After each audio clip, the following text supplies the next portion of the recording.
नमस्कार, मैं बालकृष्ण मुले एक बार फिर हाजिर हूँ शहर के गलियारों में चल रही ताजा तरीन चर्चाओं के साथ। आइए सबसे पहले बात करते हैं ज्योतिरादित्य सिंधिया की। कांग्रेस पार्टी को केंद्रीय ऊर्जा मंत्री ज्योतिरादित्य सिंधिया पर कितना भरोसा है, इस बात का जवाब तो पार्टी आलाकमान ही बेहतर ढंग से दे सकता है। लेकिन इस बीच कांग्रेस के ही करा एक सर्वे से ये बात तो स्पष्ट हो चुकी है कि प्रदेश भर में 43% कांग्रेसी उन्हें चुनाव अभियान समिति का संयोजक बनाने के पक्ष में है। मतलब साफ है, बचे 57% कांग्रेसी अभी भी बटे हुए हैं। इस बीच एक बार फिर सिंधिया विदेश यात्रा से लौटने के बाद प्रदेश में दस्तक देंगे और चुनाव रणनीति पर भी काम करते देखे जाएंगे। केंद्रीय ऊर्जा मंत्री ज्योतिरादित्य सिंधिया और प्रदेश कांग्रेस अध्यक्ष कांतिलाल भूरिया के बीच चल रहा अंदरूनी विवाद फिलहाल शांत होता दिखाई पड़ रहा है। इस बीच सिंधिया विदेश यात्रा कर फिर दिल्ली लौट आए हैं और अब जल्द ही प्रदेश के दौरे पर आएंगे। सिंधिया का ये दौरा लंबे समय बाद तय किया गया है। अब की बार सिंधिया अपने गृह क्षेत्र के साथ साथ ही संसदीय क्षेत्र में सक्रियता दिखाएंगे। सिंधिया आएंगे तो शहर के गलियारों से भी ढेरों सिंधिया समर्थक महाराज के दरबार में हाजिरी भरवाने जाएंगे। वैसे सिंधिया का प्रदेश दौरा 11 अप्रैल से है। सिंधिया 4 दिनों तक अपने ही गढ़ में सक्रियता दिखाएंगे। सिंधिया का जो कार्यक्रम उनके समर्थकों ने जारी किया है, उसके मुताबिक सिंधिया इस बार ग्वालियर गुना के साथ साथ राजनीति यानी भोपाल में दस्तक देंगे, जिससे पूरी तरह से राजनीतिक हलचल मच जाए। इस हलचल मचाने के पीछे का कारण भी मजबूत बताया जा रहा है और कहा जा रहा है कि सिंधिया को लेकर जो सर्वे उन्हीं की अपनी पार्टी ने करवाए है, उसी में 43% कांग्रेसी ऐसे हैं जो ये चाहते हैं कि सिंधिया को चुनाव अभियान समिति का सर्वा बनाया जाए, जबकि अभी भी 57% कांग्रेसी ऐसे हैं जिनकी आस्था सिंधिया में न होकर बचे हुए आधा दर्जन कांग्रेस नेताओं के प्रति देखी गई है। इस सर्वे के जग जाहिर होने के बाद पहली बार सिंधिया प्रदेश में दस्तक दे रहे हैं। ऐसे में कांग्रेस की राजनीति में एक बार फिर से गर्माहट आ जाएगी। कांग्रेस के गलियारों में ये भी चर्चा है कि यदि भोपाल में सिंधिया भूरिया साथ साथ दिखाई दिए तो ठीक, वरना फिर से दोनों खेमे के बीच जमकर चलेगी। वैसे इस दौरे में सिंधिया पूरे 4 दिनों तक जबरदस्त सक्रिय रहेंगे। वो इस दौरान अपने गृह क्षेत्र और संसदीय क्षेत्र की रणनीति पर भी चर्चा करेंगे। सिंधिया भले ही अपने गृह नगर के दौरे पर आ रहे हैं, लेकिन हलचल पूरे प्रदेश के साथ साथ मालवा अंचल में भी है। मालवा निमाड़ के साथ साथ उन इलाके के कार्यकर्ता सिंधिया के आने के बाद दरबार में हाजिर लगाने की तैयारी में जुट गए हैं। वैसे कांग्रेस के गलियारों में ये भी चर्चा है कि पार्टी को फैसले लेने में जितना टाइम पास करना था वो अब तक कर चुकी है। अब वो घड़ी जल्द आने को है जब पार्टी का स्वर ताल दोनों ही बदला सा नजर आएगा। प्रदेश कांग्रेस मिशन 2013 को लेकर कुछ जागी सी लग रही है, जबकि शहर कांग्रेस अध्यक्ष तो 13 के फेर में कई दिनों से सो ही नहीं पाए हैं। नेताजी ऐसे उखड़े नजर आ रहे हैं कि ऐसा लग रहा है वो अब की बार सारे घर के बदल ही डालेंगे। वो वार्ड रथ की सवारी कर उन सत्तासीनों पर फोकस करेंगे जो 9 साल से राजपाट संभाले हुए हैं। उन्होंने इसके लिए तगड़ी तैयारी भी कर रखी है। यदि उनके कहे में वो 50% भी कामयाब हो गए तो टंडन को इस बार छाने से कोई रोक नहीं पाएगा। राजनीति में सबका अपना अपना लक्ष्य होता है। इसी तहत मिशन 2013 में शहर कांग्रेस अध्यक्ष प्रमोद टंडन भी अपने कुछ लक्ष्य को लेकर आगे बढ़ने का मन बनाए बैठे हैं। चुनाव सर पर है और प्रदेश कांग्रेस ने अपने कार्यक्रम घोषित करना शुरू कर दिए हैं। टंडन अपनी खुद की परिवर्तन यात्रा निकालने की तैयारी कर रहे हैं। इस यात्रा का अपना एक रथ होगा और उस रथ पर हमेशा कांग्रेसी के इंदौरी लीडर यानी टंडन सवार होंगे।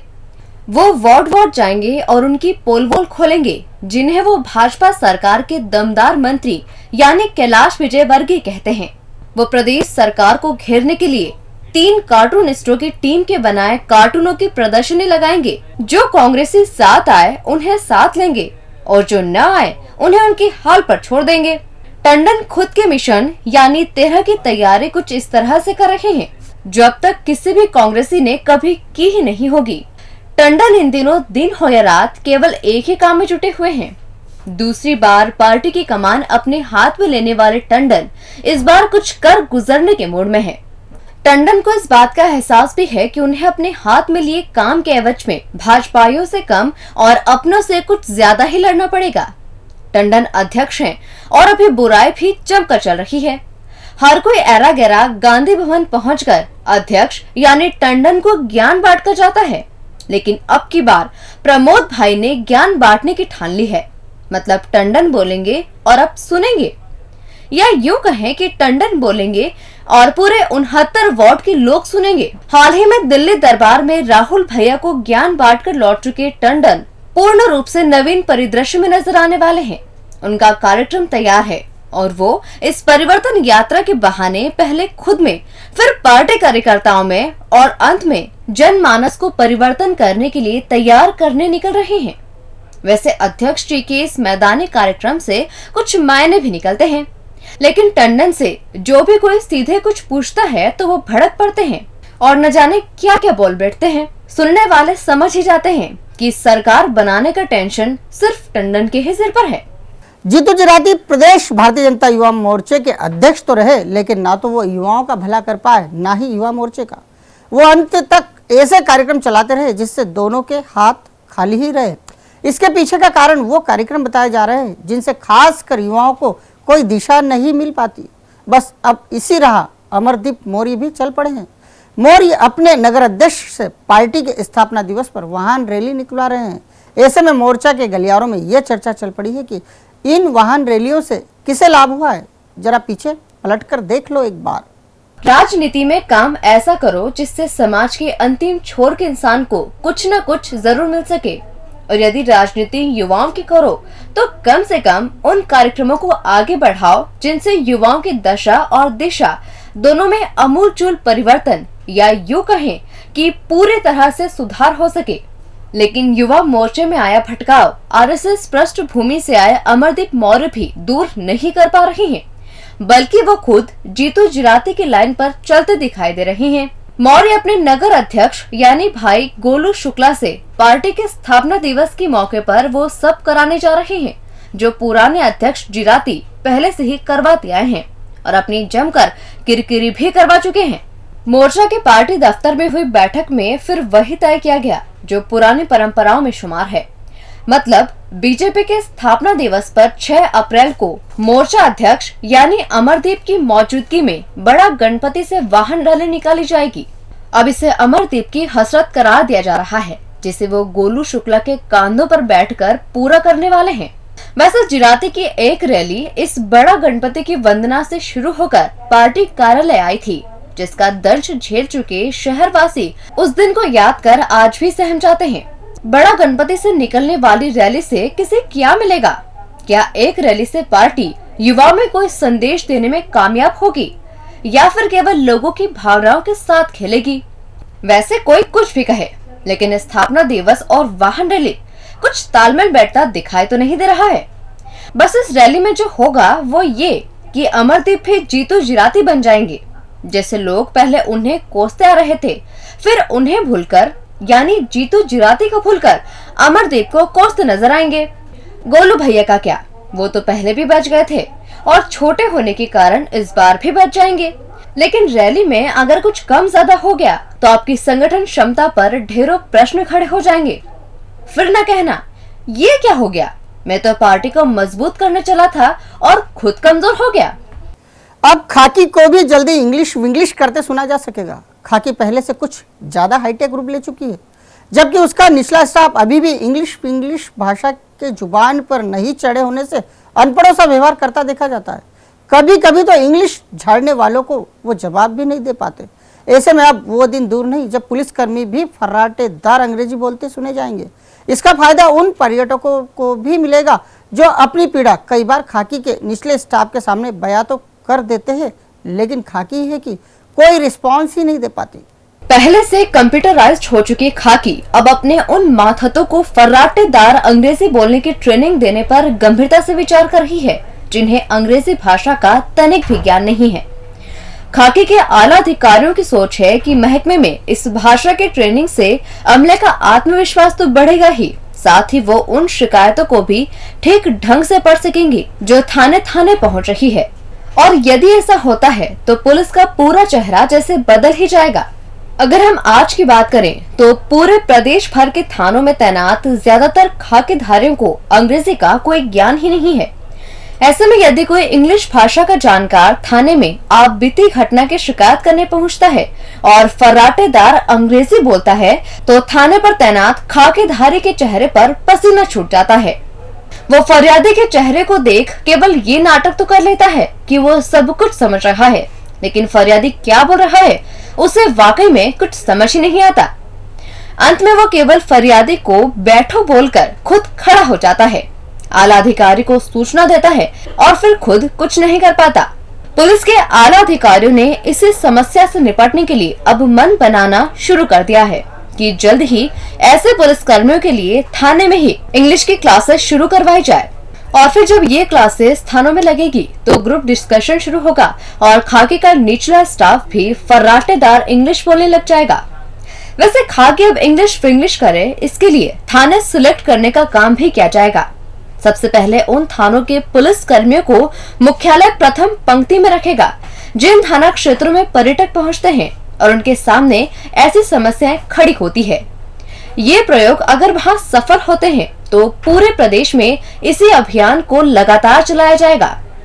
वैसे अभियान को लेकर अभी प्रचार प्रसार नहीं किया जा रहा है, लेकिन जब पढ़ाई की बयार चलेगी तो बदलाव तो आएगा ही और इस बात से कम इनकार तो किया ही नहीं जा सकता। और अंत में बात करते हैं सदर बाजारी खाकी की। खाकी अपना वजूद बनाने के लिए कई बार उन निर्दोषों को भी सबक सिखा बैठती है जिनका अपराध और अपराधियों से कोई लेना देना ही नहीं होता। खाकी ने सदर बाजार थाना क्षेत्र में कुछ ऐसा ही कारनामा कर दिखाया है। खाकी का शिकार बना है एक पान वाला जो अब आला अधिकारियों के दर दर चक्कर काट रहा है, लेकिन न्याय अभी उससे कोसों दूर है। नाम इलियास, काम पान की दुकान चलाकर अपनी रोजी रोटी कमाकर पूरे परिवार का पेट पालना। एक ग्राहक की आस में बैठे इलियास को सदर बाजार में देर रात तक दुकान खोले रखना इतना ज्यादा महंगा पड़ा कि अब वो सीधे खड़े तक नहीं हो पा रहा है। वैसे कहा जा रहा है कि इलियास का ये हाल किया है सदर बाजार थाना प्रभारी प्रीति बाथरी ने। मैडम इलाके में अभी नई है और खाकी की धाक जम जाए इसके लिए जमकर मेहनत कर रही है, लेकिन मैडम बाथरी का शिकार अब की बार वो पान वाला बन बैठा जिसका न तो अपराध से लेना है और न ही अपराधियों से, फिर भी वो इतना पीटा गया।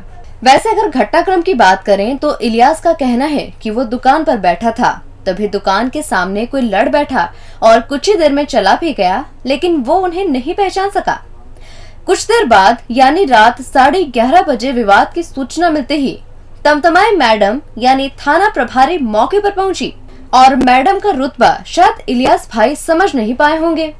बस फिर क्या था, कुछ ही मिनटों में भाई इलियास हवालात पहुंच गए, जमकर पीटे और रात 2:30 बजे तो अपनी अच्छी खासी मरम्मत करवाकर वो घर भी पहुंचा दिए गए।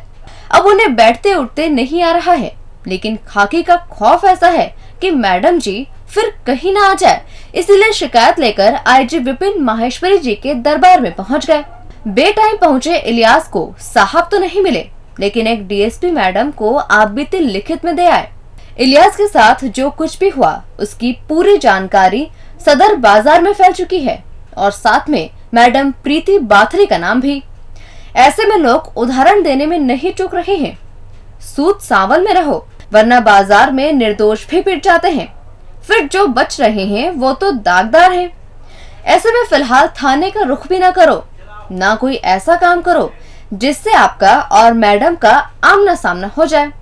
अब इलियास भाई जल्द दुकान बढ़ाओ और घर जाओ। अपनी दुकान के सामने कुछ हो जाए तो मैडम को तुरंत बताओ, वरना आपसे बेहतर कौन समझ सकता है कि सदर बाजार की खाकी क्या क्या कर सकती है। डीजी न्यूज के खास कार्यक्रम गलियारों से को आप यूट्यूब पर भी देख सकते हैं। गलियारों से के आज अंक में फिलहाल इतना ही। ताजा खबरों के लिए आप देखते रहिए डीजी न्यूज।